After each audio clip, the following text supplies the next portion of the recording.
hermanos, Dios les bendiga. Bienvenidos a un nuevo video de la Escuela Dominical Casa de Oración Aposento Alto. Agradezco a todos los hermanos que se dan el tiempo de ver estos videos, igualmente los hermanos que se dan el tiempo para poder responder el cuestionario.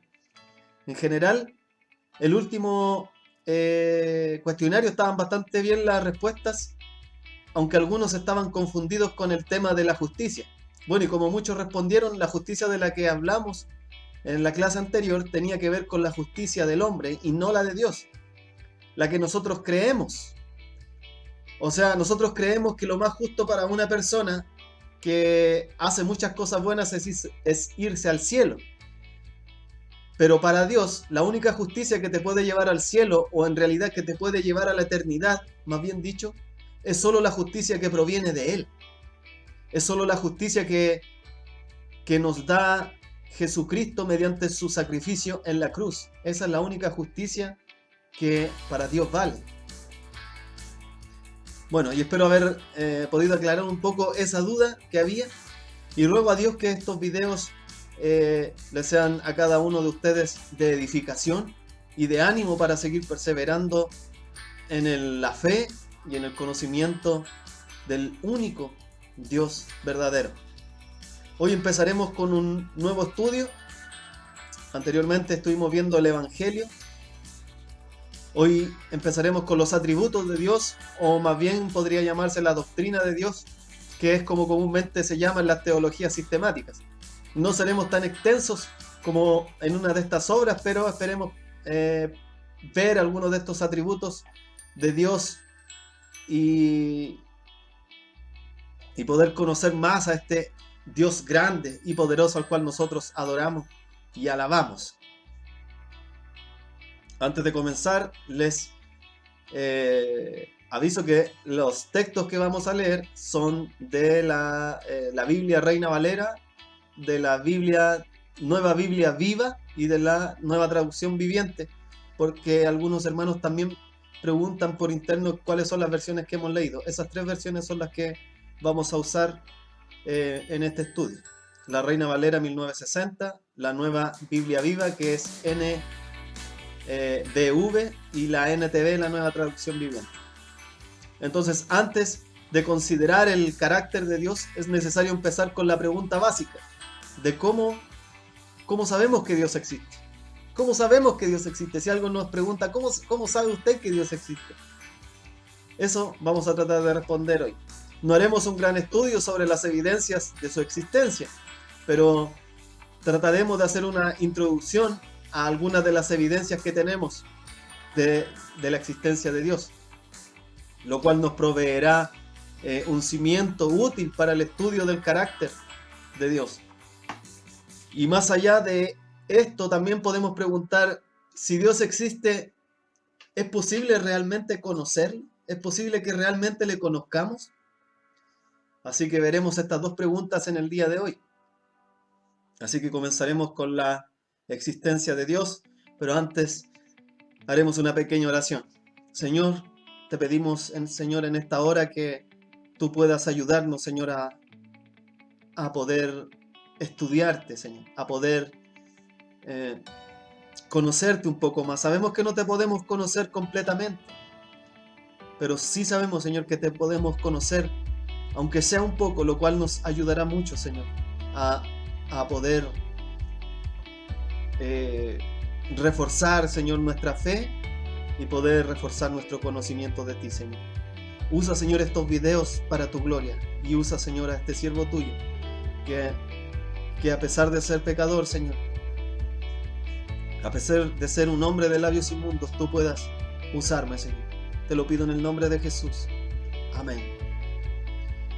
Todas las personas en todas partes sienten en su interior que Dios existe, que somos criaturas y que Él es el creador.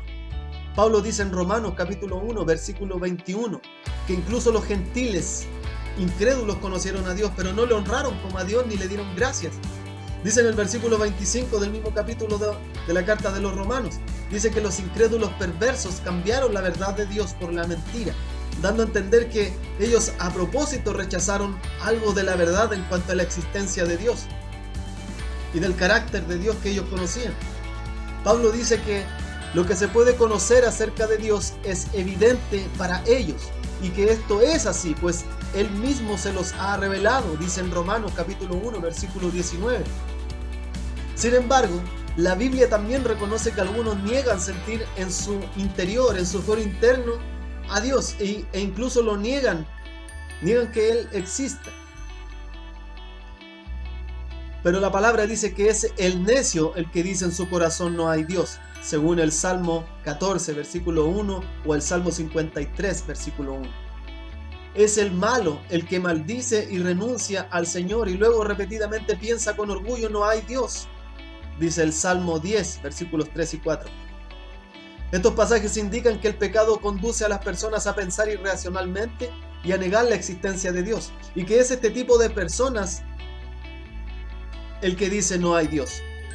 Por eso dice el malo, el que tiene maldad en su corazón, es el que dice no hay Dios. En resumen, es el pecado el que ha engañado al hombre con respecto a la no existencia de nuestro Dios. En la vida del creyente, esta conciencia interna se vuelve cada vez más fuerte y distinta. Empezamos a conocer a Dios en un principio como nuestro amado Padre Celestial. Dice Pablo en Romanos capítulo 8, versículos 15 y 16, que somos adoptados, y gracias a esta adopción podemos clamar Abba Padre. Que el Espíritu Santo da testimonio a nuestro espíritu de que somos hijos de Dios, y llegamos a conocer que Jesucristo mora en nuestro corazón, según Juan capítulo 14, versículo 23, que dice que el Padre y el Hijo morarán en nosotros. La intensidad de esta conciencia, de este conocimiento para el creyente es tal que aunque no hayamos visto a nuestro Señor Jesucristo, en verdad le amamos y nos alegramos de eso con un gozo inefable y glorioso, como dice Pedro en su primera carta en el capítulo 1, en el versículo 8. Ahora, las evidencias más grandes de la existencia de Dios no se encuentran en los museos o en las iglesias históricas, no la encontramos ahí. Las evidencias más grandes de la existencia de Dios la encontramos en la Biblia y en la creación, en la naturaleza. La evidencia de que Dios existe se halla, por supuesto, en toda la Biblia. A decir verdad, la Biblia da por sentado por todas partes de que Dios existe. El primer versículo de la Biblia no trata de demostrar la existencia de Dios, sino que empieza de inmediato a decirnos lo que Él ha hecho. Dice, Dios en el principio creó los cielos y la tierra. No da ninguna otra explicación. Si estamos convencidos de que la Biblia es verdad, sabemos por la Biblia no solamente de que Dios existe, sino también mucho en cuanto a su naturaleza y a sus acciones. La creación también da abundante evidencia de la existencia de Dios.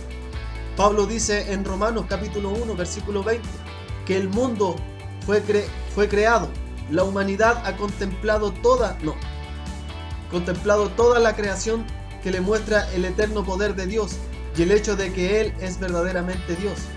Así lo invisible de Dios se deja ver por medio de la creación visible, por lo que nadie podrá excusarse diciendo que no sabía si Dios existía o no. Esa última oración es tremenda porque dice, por lo que nadie podrá excusarse diciendo que no sabía si Dios existía o no, porque la creación habla por sí sola. Todo lo que hay alrededor nuestro lo creó Dios. Y esa es la evidencia más grande de su existencia, porque esto no se creó como un arte de magia, no se creó por una explosión como dicen los científicos. Entonces nadie podrá excusarse diciendo que no sabía si Dios existía o no. Toda la creación nos muestra la existencia de Dios de manera visible e incluso lo invisible de Él. Esta amplia referencia a lo que Él creó sugiere que de alguna manera todo lo creado da evidencia del carácter de Dios. No obstante, es el hombre mismo, nosotros mismos.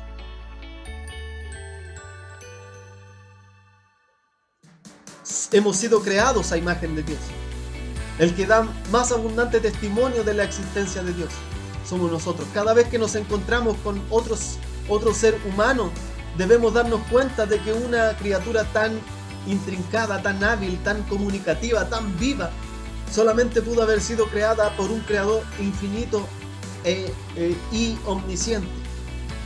Además, de la evidencia que se ve en la existencia de seres humanos vivos, hay excelente evidencia adicional en la naturaleza. Pablo y Bernabé, en el libro de Hechos, capítulo 14, versículos 16 y 17, dice: en el pasado, Dios permitió que las naciones anduvieran en sus propios caminos. Y dice lo siguiente, dice: aunque nunca las dejó sin algo que hablara de Él. Y dice: y les dio la lluvia, las buenas cosechas, los llenó de alimentos y de alegría en sus corazones. Todo fue creado por Dios y toda su creación habla sobre Él, sobre su existencia, incluso a los primeros hombres. David nos habla del testimonio de los cielos también. En el Salmo 19, versículo 1 al 6, dice: los cielos cuentan la gloria de Dios, el firmamento proclama la obra de sus manos. Un día se lo dice al otro día, una noche a otra hace que lo conozcan. Hablan sin sonido ni palabra, su voz es silenciosa en los cielos. Su mensaje se extiende por todo el mundo hasta los confines de la tierra. El sol, a quien Dios le puso su hogar en el cielo, recorre el espacio tan resplandeciente como el novio que viene de su novia, de su boda. Tan alegre como el atleta que espera participar en una carrera. Cruza los cielos de un extremo al otro y nada escapa a su calor. Mirar el cielo de día o de noche es ver al sol, la luna, las estrellas, el firmamento y las nubes, declarando continuamente la existencia, la belleza y la grandeza de un creador todopoderoso y sabio que les ha hecho y los sostiene en orden. Mirar el cielo es ver una de las evidencias más visibles de nuestro Dios creador. Así que para los que evalúan correctamente la evidencia, todo en la Biblia y todo en la naturaleza prueba claramente de que Dios existe y que es el creador todopoderoso y sabio que la Biblia dice que es. Por consiguiente, cuando creemos que Dios existe, no estamos basando nuestra creencia en alguna esperanza ciega aparte de toda la evidencia, sino en la abrumadora y abundante evidencia fidedigna, verdadera, real, de las palabras y las obras de Dios. Es una característica de la verdadera fe que su confianza se basa en evidencia confiable, y la fe en la existencia de Dios tiene también esta característica, porque Dios es confiable. Además, estas evidencias se pueden ver todas como pruebas válidas de la existencia de Dios, aunque algunas las rechacen. Su rechazo de la evidencia no quiere decir que la evidencia en sí misma sea inválida, sino que los que rechazan la están evaluando incorrectamente o, como decíamos al principio, con un corazón contaminado por el pecado. Ahora, respondiendo a la segunda pregunta que nos hicimos al principio, ¿es posible que realmente le conozcamos? ¿Es posible realmente conocer a Dios? Lamentablemente nunca podremos entender plenamente a Dios, debido a que Dios es infinito y nosotros somos finitos y somos limitados. Nunca podremos entender plenamente a Dios. En este sentido, se dice que Dios es incomprensible, o sea que no se puede entender completamente. El Salmo 145, versículo 3 dice: grande es el Señor y digno de toda alabanza, su grandeza es insondable. La grandeza de Dios está más allá de la búsqueda y del descubrimiento. Es demasiado grande para que se le pueda jamás conocer completamente. Respecto al entendimiento de Dios, el Salmo 147, versículo 5 dice: excelso es nuestro Señor y grande su poder, su entendimiento es infinito. Nunca podremos medir y conocer completamente el entendimiento de Dios. Es demasiado grande para nosotros, más alto que los cielos, para que nosotros podamos entender. De forma similar, al pensar en que Dios conoce sus caminos, David dice: conocimiento tan maravilloso, rebasa mi comprensión, tan sublime, es que no puedo entenderlo, dice el Salmo 139, versículo 6. Pablo, explicando esta incomprensibilidad de Dios, dice que el Espíritu lo examina todo, hasta las profundidades de Dios. Y luego pasa a afirmar que nadie conoce los pensamientos de Dios sino el Espíritu de Dios. Dice en 1 Corintios capítulo 2, versículos 10 al 12. Al final de una larga explicación de la historia del gran plan divino de redención, Pablo irrumpe en alabanza y dice: qué profundas son las riquezas de la sabiduría y del conocimiento de Dios, qué indescifrables son sus juicios e impenetrables sus caminos. Dice en Romanos capítulo 11, versículo 33. Todos estos versículos nos permiten avanzar un paso más en nuestra comprensión de la incomprensibilidad de Dios. No solamente es verdad que nunca lo podemos entender completamente, sino que también es verdad que nunca podremos entender plenamente nada referente a Dios. Su grandeza, su entendimiento, su conocimiento, su riqueza, su sabiduría, su juicio, sus caminos, están más allá de nuestra capacidad. Están más allá de nuestra capacidad de entenderlos plenamente. Nunca podremos conocer ni completa ni exhaustivamente ninguno de los atributos de Dios. Esta doctrina o esta enseñanza de la incomprensibilidad de Dios tiene mucha aplicación positiva en nuestra vida, porque quiere decir que nunca podremos saber demasiado de Dios, porque nunca agotaremos lo que hay que aprender acerca de Él, y por eso nunca nos cansaremos de deleitarnos al descubrir más y más de su excelencia, de su grandeza y de sus obras. Y eso es tremendo, porque nosotros no deberíamos cansarnos de estudiar su palabra, porque cada vez que leemos su palabra parece que aprendiéramos algo nuevo. Yo cada vez que leo un libro que ya leí, encuentro siempre algo nuevo. Y usted cada vez que lee la Biblia siempre va a encontrar algo nuevo, porque el Señor siempre le va a mostrar algo nuevo que usted debe saber.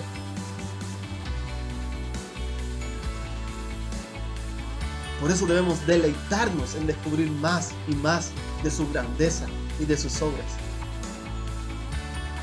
Ahora esta imposibilidad, esto imposible de poder comprender la naturaleza divina de Dios no es razón para desistir en nuestros esfuerzos para entender lo que tan benignamente ha revelado Dios de sí mismo en su palabra.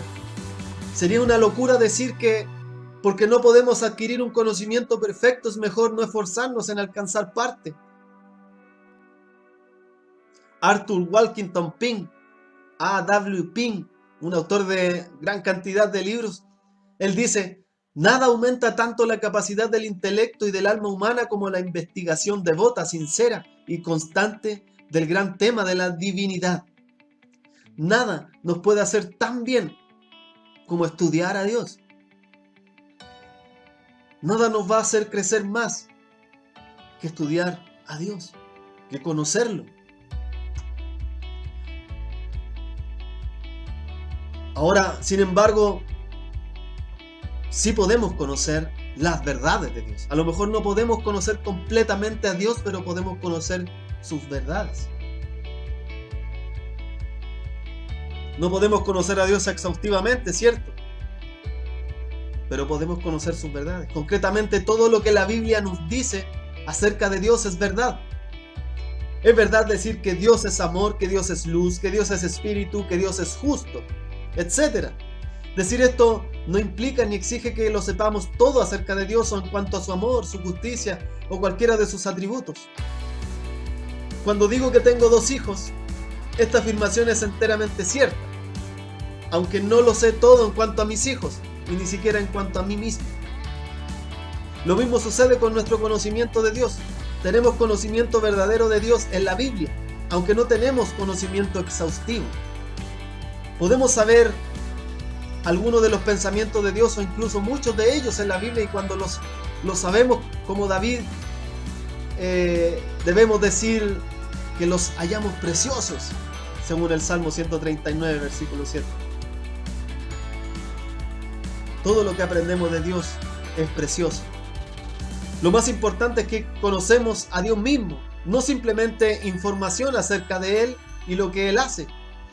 En el uso ordinario del idioma hacemos una distinción entre tener datos sobre una persona y conocer a la persona.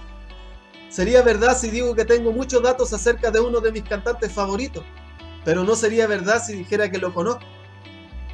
Decir que le conozco implicaría que me he encontrado con él y que he hablado con él y que he cultivado por lo menos algún grado de relación personal con él. Algunos dicen que no podemos conocer a Dios mismo, sino solamente datos sobre Él o lo que hace. Otros han dicho que no podemos conocer a Dios como es en sí mismo, sino únicamente en la manera en que se relaciona con otros. Pero la Biblia no habla de esa manera. La Biblia no nos habla de esa manera. Varios pasajes hablan de conocer a Dios mismo. Leemos las palabras de Dios en Jeremías capítulo 9, versículo 23 al 24.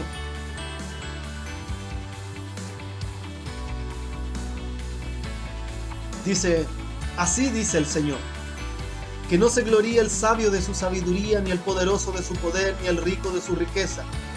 Si alguien ha de gloriarse, que se gloríe de conocerme y de comprender que yo soy el Señor, que actúo en la tierra con amor, con derecho y justicia, pues es lo que a mí me agrada, afirma el Señor. Aquí Dios dice que la fuente de nuestro gozo y sentido de importancia debe partir no de nuestras propias capacidades o posesiones, sino del hecho de que le conozcamos a Él. Similarmente, al orar a su Padre, Jesús puede decir, y esta es la vida eterna, que te conozcan a ti, el único Dios verdadero, y a Jesucristo, a quien tú has enviado, dice en Juan capítulo 17, versículo 3. La promesa del nuevo pacto es que todos conoceremos a Dios, desde el más pequeño hasta el más grande. Y la primera epístola de Juan nos dice que el Hijo de Dios ha venido y nos ha dado entendimiento. ¿Para qué? Para que conozcamos al Dios verdadero, dice en primera de Juan capítulo 5 versículo 20. Por esa razón Juan puede decirles, escribo a ustedes, padres, porque han conocido al que es desde el principio. El hecho de que en efecto conocemos a Dios mismo se demuestra además al darnos cuenta de que las riquezas de la vida cristiana incluyen una relación personal con Dios. Como implican estos pasajes, tenemos un privilegio mucho mayor que simplemente tener información de Dios. Hablamos con Dios en la oración y Él nos habla mediante su palabra. O incluso hay hermanos que pueden oír su voz, pero la mayoría es que no la podamos oír. La mayoría no oímos su voz, pero sí Dios nos habla por medio de su palabra. Tenemos comunión con Él en su presencia, le cantamos alabanzas, le adoramos y estamos conscientes de que Él mora personalmente entre nosotros y en medio de nosotros para bendecirnos. En verdad, se puede decir que esta relación personal con Dios Padre, con Dios Hijo y con Dios Espíritu Santo es la mayor de todas las bendiciones de la vida cristiana. Es la mayor de las bendiciones de nuestra vida cristiana. Que nosotros podemos tener esa relación con Dios. Una relación que el mundo no puede tener. A lo mejor no le conocemos completamente o exhaustivamente, pero podemos decir que le conocemos y que nos relacionamos con Él. Para terminar, hermanos, Charles Spurgeon decía al respecto de este tipo de estudios, decía, el estudio propio para el cristiano es el de la divinidad. La ciencia más elevada, la especulación más sublime y la filosofía más importante en la que el Hijo de Dios puede ocupar su atención es en el nombre, en la naturaleza, la obra y la existencia del gran Dios al cual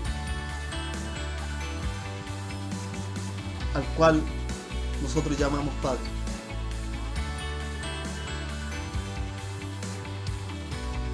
No hay nada más hermoso y no hay nada más importante que aprendamos de Dios, de su naturaleza, de su existencia, de sus obras, de su carácter.